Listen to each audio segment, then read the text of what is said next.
Brighton have had 3 different managers in the past 5 years. They've sold hundreds of millions of pounds worth of players, and they have a wage budget which is below the Premier League average. So all of this begs the question, how do they keep being so good? And how far can this team go? Well, I'm joined by JJ Bull and football tactics writer Liam Tharme to find out.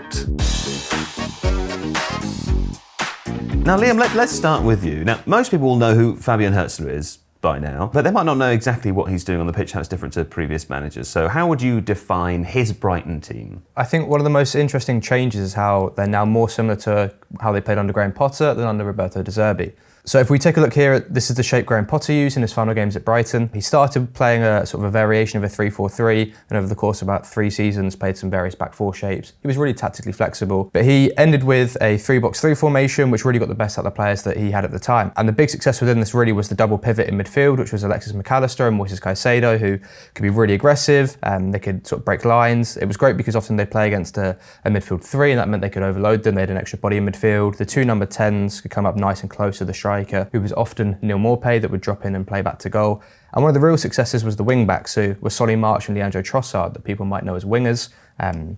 Graham Potter never really found wingers, played them on their opposite side. So Solly March, as a left footer, played on the right-hand side, which might have made him a bit awkward when defending, but when he got up high, was nice and aggressive, could cut inside. Same with Leandro Trossard down the left-hand side. What then changed when De Zerbi arrived? So De Zerbi completely changed the system. He brought in the 4-2-3-1 that he'd used really well at Shakhtar, at Sassuolo. He's very much a man sort of wedded to that system, whereas Graham Potter had been more about fitting the system around the players. De Zerbi said, I'm going to fit the players to the system. So he kept that sort of double pivot in midfield of Mac Allister and Caicedo, but switched to a back 4. And really his big focus was a lot of short, deep build-up, really trying to get the opposition to press them high and hit the space in behind. So lots of the time they'd be building up with 6 players really deep, which would be the back 4, the 2 players in midfield. At times they drop in the number 10, they drop in the number 9 and play with the wingers basically up on the touchline, which created sort of a slightly funny looking shape. But the real focus was on playing through midfield, often sort of these up-back 3 patterns that we see where you're trying to go into the pivot, either bouncing it back to the centre-back or to the other midfielder, and then trying to play forward into one of the front 4. There were some long passes at times when opposition teams went really aggressively against them. Often if they press them man for man, from either the centre-back or from the goalkeeper, they might go all the way in behind. It was a great pass that we saw a lot from Jason Steele to Karim Mitoma, using his pace to get in behind the defensive line. And then Hürzeler. What changed then? So we still see this shape sometimes from Fabian Hürzeler, but there's a lot less focus about always playing through the press and not always playing through centrally. He seems to quite like these chipped passes out from the goalkeeper to the fullback so they can try and escape down the sides. There are still passes into the midfield, but often these are sort of bounced straight back and then they'll tend to build out wide. There's not as many of those passes where we see it into the pivot and trying to bounce and play through midfield. So basically fewer risks overall. So here's an example of how we now might see Fabian Hürzeler's team playing up against a mid-block, so once they've got through the press and the opposition have sat a bit deeper. What they tend to do now actually is split the centre-backs a little bit wider, and often they'll tend to drop actually a midfielder between the 2 centre-backs, which gives them a little bit more coverage. Obviously this isn't something De Zerbi would have done because he wanted that double pivot in there to try and work those combinations. Hürzeler's basically prepared to sacrifice that and say, I'll have a little bit more control at the back, I can then push my fullbacks on, sometimes inside, I can play with my wingers really high and wide, and it also gives a lot of licence for João Pedro, the number 9, who likes to drop in, receive and play on the half turn. Sometimes if he does that, number 10, especially if it's Jorginho Ritter, who's a bit bigger, a bit more physical, he can almost take João Pedro's place. You then do sort of end up with, at times, a bit more of a 3-2-5 that we commonly associate sort of with top teams and how they like to progress play. And Hürzeler's similarity to Potter is borne out in the numbers as well, isn't it? Yeah, I think that's a real reflection of the principles. I mean, people can look through here and sort of look at the numbers themselves, but the thing that stands out the most to me is the number of 10+ pass sequences per game. So those are unbroken chains of long passing sequences. It's virtually cut in half from what De Zerbi was using. So it just goes to show how sort of less frequently they're using those. And also the goal kick launch rate, which I think is kicking goal kicks 40 yards or longer. Yeah. The shift really from Graham Potter, and this was, I suppose, a couple of seasons after the goal kick law change, so maybe they were still getting used to that as well as other teams in the Premier League. But they've kind of gone from an approach of smash it, definitely don't smash it, to maybe let's sometimes smash it, and they've found a real sort of, I think, happy medium somewhere in the middle. Cool numbers, Liam. I like those numbers. Now, JJ, that's what's happening on the pitch and with the numbers, but what about off the pitch? Because specifically what I want to understand is, I know Brighton are amazing in every way. We all know Brighton are amazing. It's almost annoying to hear how good Brighton are in every way. But I know every football team wants to be good and sensible and smart. What is the main difference between Brighton doing it well and then other teams who maybe not doing it as well as Brighton? Well, as you might expect, the main difference between Brighton and everyone else is lizards. and robots. Right, right. Let me introduce you to a man called Tony Bloom. He owns Brighton. Tony Bloom, aka The Lizard, is a professional sports gambler, poker player, gambler, betting man. Is that actually his nickname? Yes. Yeah. Okay. He's very, very successful. He's a professional maths wizard and gambler. He made his fortune in sports betting. He owns a company called Star Lizard, which is very good at betting. I'll come into that in a second. Right. But he's called the Lizard because of the very cold, calculated way that he plays poker. So he makes all his decisions based on probability and maths, like a robot. And that's kind of what you need in that situation, because he doesn't do things based on hunch or feelings. He does it with the cold, calculated style Of a lizard. or a robot. So like Star Lizard, what they do is they make bets based on this really complicated, complex, secret, very secret algorithm with huge data points that they draw in to try and find value in hidden things. And it basically runs it like a hedge fund. So people put money in, they bet on things, and that's how they make their money. Yeah. So that's also basically how he runs Brighton. Now, Star Lizard, the site, this is what they say: we take analysis of sport into a completely different league. Through a combination of innovation and critical thought, we make the best sporting predictions in the world. Wow. They use maths to make the best sporting predictions. Yeah. And that can be applied to all sorts of things. You have to remember that humans are weak. So by analysing player performance and external factors like the weather, this is what they do, they can exploit market inefficiencies. So what they do is the weather? They take all sorts of stuff. So there's all sorts of things that are in there to try and find any hidden value. So trying to beat the bookies, basically. They're outsmarting the system. That's kind of it, yeah. So we apply it to Brighton and why they work so well. So Paul Barber is the chief executive at Brighton and Hove Albion, and he has said a few things. Here's some of them I've got. This is not his voice. A lot of clubs will spend a lot of money having hundreds of scouts across the world. That seems pretty normal. Yeah. Looking at players and reporting back, we tend to take a different approach, which is a positional need. We actually need, for example, a left-sided defender. We then use our data to match up the attributes that the coach is looking for with the players that we think would be available at a certain price in certain parts of the world. They're shopping in different markets, you see. So they can't shop in the same markets as the big teams. They have to find value elsewhere, like Ecuador or Colombia. Name a country, Joe. Brazil. Brazil's a big one. England. Another big one. Suriname. Yes, there we go. Okay. Paul Barber also says, then we use our own eyes on scouting to verify the data to make sure that we believe the data is telling us what it actually is. The eye test. Yes, so if I tell you that there are 10 bananas outside, would you believe me? The data says so. But I can't see outside. You've got to check it to make sure. There you go. Yeah, okay, I got it. Yeah. So puny earthlings have feelings. Machines don't. But you need to then apply different character profiling to them to make sure they work within your system. Paul Barber has spoken about why the machines will never win.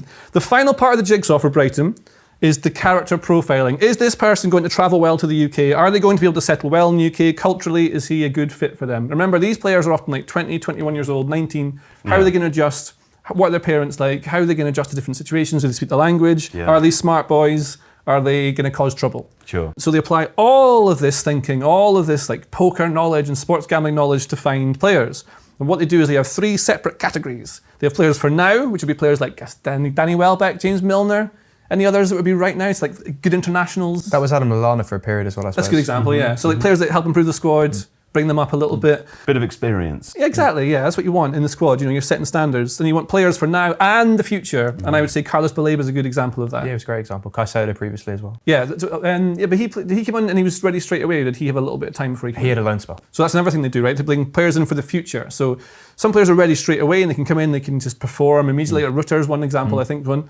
Players for the future, they've got this young Greek lad called Stefanos Tsimas, who is really good numbers when you look at his very basic numbers like goals and goal contributions. Now, the other thing that makes it work with Brighton is that they have a play style identity, so the whole club runs in a certain way and they make sure there are consistencies throughout. So they have coaches that help them develop. They put players on loan, like Liam was saying, so that's really important. You make sure they're ready for the first team eventually. But you sign players with high resale value, so even if they don't make the first team for Brighton, they still are going to make you money when you sell them on.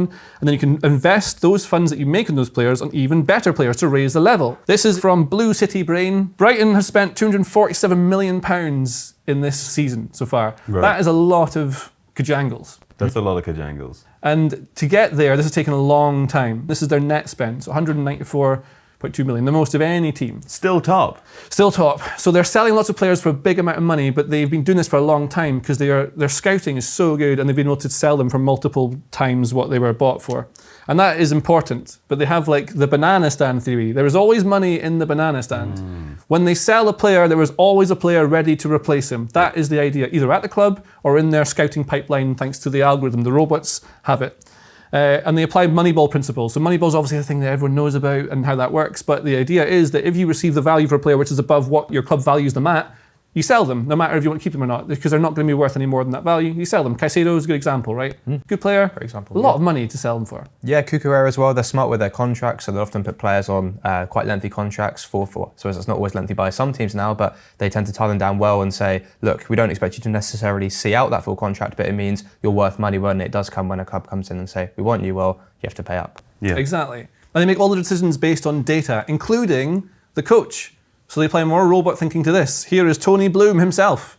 Again, not his voice. I wouldn't talk about it as a gamble at all. He didn't see it as a gamble at all. He didn't see it that way. And he gambles. Exactly, he takes appropriate risks. So he knows when to make the risk. We look at everything, we put a lot of effort into the appointment of any head coach like other clubs do, and we think Fabian is the best fit for the football club. He's the least risk option we had. Which is a really fun thing to say about the guy who, obviously won the Zweite Bundesliga, but comes from the second division in Germany. Exactly. And is the youngest Premier League manager ever. To consider that person the least risk option, you have to assume there's some maths there. Well, exactly. I don't know what the maths is, but you look at so many different factors, even probably like the tactical style he has. And it comes all back down towards data and algorithms again. This is Paul Barber, the chief executive, who's also said their interpretation of that data, the algorithms we use to source through the data and find the players, is unique to us. So Brighton's is unique. That's what they have. And that was his voice this time. That was his voice. But that's not to say that other clubs are not building up their own data sets and their own methodologies, because here is an interesting point I think about Brighton. Other teams will catch them up. And Barber kind of agrees. It's a question of who is more effective and whose will be more effective going forward, because other teams can do this. Other teams can develop their own algorithms, and you could build an algorithm to work out how many bananas I have outside. Is it 4? I told you earlier it was 10. Your algorithm has failed. And so in conclusion, the reason everyone can't do exactly what Brighton are doing is because Tony Bloom and the way they runs the club is essentially kind of like what Guardiola does on pitch stuff. He's unique. He's doing things that other people just can't do because he has a unique skill set, and that is relevant, I think. What we see on the pitch is a result of 16 years of work behind the scenes, like an incredible maths gambling genius applying things with really clever thinking, data, algorithm, robots combined together, because the conclusion as to why Brighton are doing things differently to everyone else is... Oh, I had a picture of a lizard and a robot there, but that's the reason. Yes, thanks, JJ. Okay, that's interesting, isn't it? Now, JJ's mentioned a lot of stuff there about lizards and robot, but also we've heard about the recruitment process. We've heard about the maths. We understand how complicated the process is that brings these players in. But there's more to be said here, isn't there? Because it's not just that Brighton are great at finding good players; it's that they're good at bedding them in as well. Once they've come in, what are they doing, Liam? Well, I mean, there's a great virtuous cycle to that, right? You can look at the example of Moises Caicedo and Alexis McAllister, where they've now got pedigree and saying, look, we can prove to other players in South America. They've signed now, I think, a second player from out in East Asia as well, with Karim Mitoma having come from there initially. So they said, look, we've done this before. We've brought these players over. We've got this pathway now. They're making more sort of links with other clubs. Tony Bloom's got a minority stake now in Melbourne Victory as well. So I think they're globalising to just a really, really good level. You just spoke about how smart they've been over sort of past 15, 16 years. They built the Amex when they were still in League One, so before they'd even made the Championship, and actually it all fell into place that they got promoted for their first Championship season in the Amex and have since expanded that. They put a lot of money into the training ground as well, and that's a real state-of-the-art facility there. So they built all the foundations then to develop those players in and have that way of working. So they're very prepared to be, I suppose, non-linear or very specific and unique with the development. So some players will go out on loan, where Moises Caicedo went to one of the lower teams in Belgium to have a season there, and then he came in at the back end of the 2021-22 season and slotted straight in and was perfect. So there's no sort of set way of doing it, of saying it has to follow this pattern. I think they're one of the first clubs to have a loan manager as well, and I believe Gordon Greer now, who was formerly at the club as a player and formerly a captain, is now in that role. So they're great in terms of getting former players in, either in academy coaching roles or as part of the club. So they've got that continuation there. And we see this can actually bear out in terms of a starting 11 that we can make of players that they've sold in the past sort of 5-6 seasons. And pretty much all of these have come through either in terms of being bought and then flipped for more money, or you've got examples of Robert Sanchez, Benjamin White, White, who came through the academy, sort of at slightly older age groups. Cucurella is a great example where he was bought in for, I think, just under 20 million from Getafe. After one season, he was flipped for almost sort of 4 times that. Graham Potter found a great role for him playing as a left centre-back and a back 3. He'd been signed as a full-back, but again, this was coaches being adaptable, saying we can make sort of a system fit around players. You've of course got the example of Caicedo too, who was signed really cheap. I think Manchester United sort of declined buying him initially when he was out in Ecuador, and he then went for sort of over £100 million. And this starting 11 alone comes out at over 400 million euros. So as JJ was saying, they kind of banked a lot of cash over a big period of time and then went out and spent big in the summer because they felt that window was there. And you can maybe see that now with Manchester City sort of struggling a bit more, Tottenham and Manchester United being in the bottom half. So it looks so far at least like they've cashed in at a really good time. I mean, where do you think this team will finish in the Premier League, JJ? Pretty good, huh? That team would finish medium high. Medium high. I mean, so it's worth saying, when you look at it all down there like that, it looks like an incredible team, doesn't it? And the figures involved are kind of mind-boggling in some cases. Having said that, some of these players have been kind of rubbish at the club that they've moved on to. I wondered if you had any thoughts about that, because I feel like there's a bit of a pattern that once a player's left Brighton, they're not as good as they were at Brighton. Yeah, I think maybe some of these players, Caicedo and McAllister specifically, I know maybe there's been more critique of Caicedo than McAllister, seem to really fit the system really well at Brighton, or have the system slightly moulded to them. I suppose when a big part of what Brighton do, even on the pitch and with the coaches, and that's true with De Zerbi, Potter and Hertzler now, is sort of working on player development because they don't necessarily need to win every single game, or they realistically are going to say maybe we can't beat the big 6 every time we play them. So part of their mould is, look, we've got these talented players, we need to find ways of working with them because we're really succeeding and we're rising up the league more consistently, but we're still, as part of our business model, going to have to sell players, and they're really accepting of that. They don't sort of seem to fight it. Obviously, Tony Bloom's a professional gambler, so always seems to get the maximum sort of amount that he can and all the right clauses. You can see that in some of the fees that they've paid, and I think that contributes too. You look at probably the low expectations you have of someone like Moises Caicedo going from Ecuador to the Premier League at 19 or 20 is virtually on the floor, and then you say, okay, well now slap a £100+ million price tag on him, and record transfer fee, and people go, well, you've got to be 10 out of 10 every week. That probably the jump goes right from 0 to 100 of what people expect from the players. Yeah. Can I just separate myself in the comments before you pile on? I don't think all of these have been rubbish. Just to I don't either. I think some of them have been rubbish.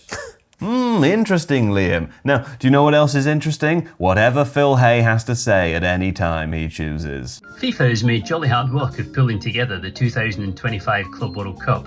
We're almost there, finally, albeit with one of the 32 participants, Mexico's Club Leon, expelled from the competition already because of multi-club ownership reasons.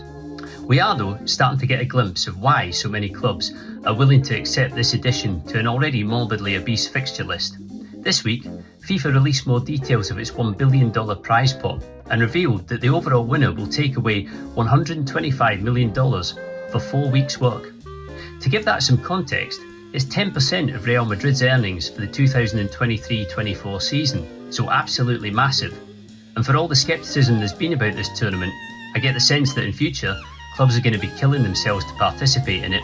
We bring you these stories and all the biggest lines from the world of football every day, Monday to Friday, in the Athletic FC newsletter. Join us by signing up at the link below. Hey, thanks, Phil. Now, back to Brighton, JJ. The question in my mind is, we all know they're good, yeah? Everybody's saying they're good. They're saying it all of the time. We all know. Well done to everybody involved. But what is the end goal? Presumably it's to become an elite team, which I think they currently are not. A, can they be? And B, Can they see? And B, what is even an elite? Like, what do we even mean when we say an elite team in order to decide whether they can be one or not?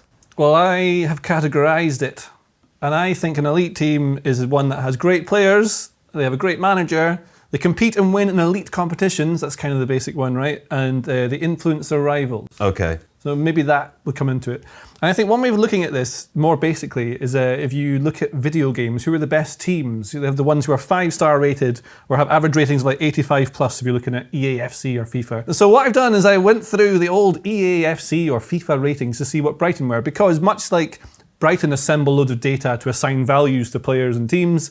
So do computer games. That's what the data scientists do. They go and find values and they attribute them to players, they give them attributes, and then they become a number. I feel like FIFA and EA is always like about 2 years behind though, you know? Like a player will be sometimes. really good and then 2 years later they'll go, wow, all of a sudden. Well, maybe I'll incorporate that into this bit in a while. Please continue. So if you have Brighton in the Championship, overall rating was a 72. That was in 2016, so it was FIFA 17. Then FIFA 20, they were up to a 76, and now they're up to a 78. They're slowly improving. They are improving in their rating according to the data people. But as an example of how this works overall and how they get to the being elite level, Pascal Gross is a very good player for Brighton. He was a very good player for Brighton. He's A very good player Dortmund. indeed. Yes, indeed. He was also a very good player when he was playing for Ingolstadt 04 in the German 2 division. 04. Yes. Yeah. So what they'll have seen if they go through like the basic FBref graphics, for example, is that in the year 2014-2015, he had 23 goal contributions. So he pops up instantly there if you look at that very basic statistic. Their algorithm goes way deeper than that, but they will value them at a certain rating. Now, in FIFA 15, which is that year, he was rated as a 73. But clearly he is not. They had him as the potential as a 76. They are kind of wrong, but who sees the potential? Brighton did. And since he signed for Brighton, he has created more chances than every other player except Kevin De Bruyne in his time in the Premier League. Did you know that? No, I didn't, but that's pretty good. Pretty good. I did. Did you? It You still think comes it's up a good? lot when you look at It's it. really good, yeah. Yeah, He's a it's great good. example. I think they had a dossier of something like 50 odd pages, and he said there were things on there that they told me about me that even I didn't know. When JJ brought all the quotes from Barbara earlier on about sort of the personal life, their family, that is a great example of them using that to a really, really good level. And over sort of, he didn't go for much money to Borussia Dortmund, but they said, look, you've given us sort of 6 seasons worth of chances created, number one, and consistency. Yeah, in his prime as well, right? So they got him for now, they'd be developed. And so now, like, EA have him listed at 79 this season at Borussia Dortmund. Last season he was 80, so clearly much better than they predicted he would be. So that's an example of how you get to elite. You need players that can get you to the elite level, but they see players others don't see as elite as already elite. So that's why they move for loads of money. And now it's worked for them so far as getting to elite. You can see that this is their league finishes since, Tony Bloom came in 2009. So 2008-09 is before his time. He came in, hired Gus Poyet. He was the manager for a bit. I think they got promoted under Poyet, didn't they? And then he left eventually. Chris Hughton came in charge and rescued them from relegation in the year 2014-15, which is the year that our friend Pascal Gross is very good. Gross arrived, and boom, they start climbing up the table. So like they start applying they're applying all these data points and algorithms in their scouting. They're looking for managers that suit what they want to do. They improve, they get better every single year. Chris Hughton leaves from the Premier League. He's replaced, first of all, was it Potter who's replaced him? Potter came in, yep, There at we the go. start of 2019-20. That's the one, there we go. So that's what happened. And then you can see they're steadily growing. It follows the sort of same up and down of what you had there. It's basically, they run it like a hedge fund. It's running like the S&P 500. They're basically climbing all of the time. Some years you'll go back down, but over 10 years you'll always go up. Exactly. Sure. And we can't give financial advice, No, to be clear. Yeah. So of all the players they've signed this season, there's every chance that all of the players they've signed become way higher rated than they currently are in video games or in scouting circles, because Brighton see the hidden value that other teams don't. Other teams don't take the risk on them because they don't have the same safety in, I guess, probability in numbers of what they're looking at. So like getting to the elite, they need to sign these players because better players are what you need to get better, clearly. Off pitch, you need like simple things like a top tier training ground, a modern, massively profitable stadium, or MPS, as I think it should be called. Oops. You have to consistently flirt with a league title. I think that's a bit away. You need even better players to get to that level. But look at Atletico Madrid did something similar and they managed to. Now they're constantly there. Now you'd say they're an elite team, whereas maybe in the past they weren't, and they can compete for the same big players now in the transfer market. Yeah. Later stages, European elite competition, not the lower division ones. And also you need the best players to see them as a destination, not a journey. Because Brighton's business model, copied by everyone around the world, is you buy low, you sell high. You sell it to the players. You come to this league, you come to my club, you will have a watching eyes of everyone. You'll get better, you'll get a bigger move. They should be the big move. But on pitch, to be elite, you need to control games, I think, tactically, technically, and physically. And this is where I think the players they're bringing in are making a huge difference. Because you can see, like, especially the Man City game recently, a 2-2 draw, I think you saw all of that. You saw like physicality, you saw real technical quality and control and like tempo controlling, basically. But you need to be able to evolve tactically and stay ahead of the rest of the chasing pack. And one of the ways you can do this in football and stay ahead of everyone else is by controlling things that expose risk, like second balls. The second ball is when someone hits the ball forward, it gets knocked into the middle from a header. The second ball is loose there. That's one example. Whenever it's loose, you want to try and win that. And that's when you basically got a dice roll, and you want to try and move odds into your favour, almost like you're playing poker. And so the fourth best team this season at winning second balls is Brighton. The teams above them are Man United, Liverpool, Man City, who I would argue have better players, even if their Brighton ones are valued higher, you know. But you see this other graphs I've got here. This one shows that more aerials typically mean fewer second balls won, but you can see the percentage of second balls won to the right is really high for Brighton, but also aerial duels per game is high. So they are able to mix it up. They can mix with teams who are physical. They can mix with teams who are playing on the ground, like Man City, because Man City are very good at playing with the ball on the ground. They don't really have it in the air. Brighton are competing with all these other teams. They're already kind of getting to the elite part by managing risk, all the things we're talking about. And you see there's a lot of different play style things that have changed over time. One of the things you see now is that the field tilt's very high and their high line's very high. So they're playing a high line, they're trying to control games in the opposition half. This is how elite teams play, JJ. I think it is at the moment. But you have to be versatile, you have to be able to change. But as an example, things that Liam was talking about earlier, so the way they play, the formation, the way they build up, they're finding solutions to play against other teams. But also, like against Man City, I'm not getting any arrows here to show you, but you can see this is Brighton playing against Man City, really high line, playing aggressively against the team. They're playing away from home as well, which is super relevant because that's hard to do. Yeah.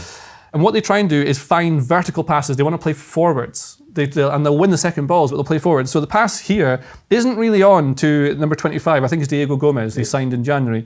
So this ball is just fired through lines, breaking lines, like Liam was saying earlier, breaking lines with a pass. They can turn instantly. They've gone past the first line of Man City pressure. That's really hard to do. They manipulate space. They can do that. Then he runs towards the goal. That's technical proficiency. They're playing with the right mentality, attacking. Eventually runs towards the final third, runs into a bit of a block. Okay, when they go backwards, don't want to lose the ball, keep possession, you want to minimise risk. Goes backwards, they're happy to recycle the ball, and he launches a long diagonal pass towards this area here. It drops, I think they win the second ball. And suddenly you get a chance against Man City, so you're managing all your sorts of risk.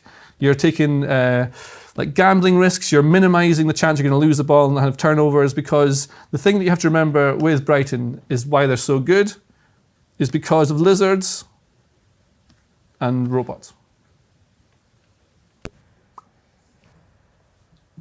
So how do they keep doing it, Liam? We've seen quite a lot of change in the first team in recent seasons, but the academy has been one of the most consistent parts. The head of academy, the 21s lead, stayed the same, so they've got that sort of really through the pathways that players are coming through and working with the same coaches. I mentioned before they've had quite a few ex-players at the club, so Steve Sidwell, Inigo Calderon, former players and former captains have been back at the club, so they've got that real nice continuation going on there, which I think is really important and people actually overlook sometimes. I think one of the biggest strengths really now is how they recruit coaches. We saw the quote about Fabian Hertz being the lowest risk option, but they're prepared like they are with players to look at coaches from sort of various different markets. So Graham Potter was taken from Swansea, I think after he had maybe a season or two there. They've been relegated from the Premier League. He had a young team, sort of got them into a decent finish, and I think after Potter left, they then went on to sort of reach the playoffs. So he built foundations there and they went, oh, that's great, we trust that. De Zerbi, completely different option. Someone that had been in European football before, won titles and cups with Shakhtar Donetsk in Ukraine, had sort of had Sassuolo punching above their weight for a few seasons in Serie A, so we're saying, great, that's a different example, someone that we trust. Clearly, again, comes out in the data that they'll use that when looking at the managers and not just the players. And then the same now with Hertzler, and he kind of, I think, embodies that adaptability that they've had as a club in recent seasons now in terms of his play style. And there's some great quotes from a piece Andy Naylor, our Brighton writer, did after the win away to Southampton, and he was talking about their approach really and stylistically. He said, of course, there are some changes with the high line. So JJ had mentioned the high line that has become probably a bit less prominent now later in the season, was a big thing early on. Hertzler continued saying, we needed to adapt. I'm not a person who says, because that's my philosophy or my idea, we have to force it. So there was an example a lot of people probably saw when they lost 7-0 away to Nottingham Forest earlier on the season. So it was I think not just a big defeat, but they also played really, really badly in the game. They were completely taken apart.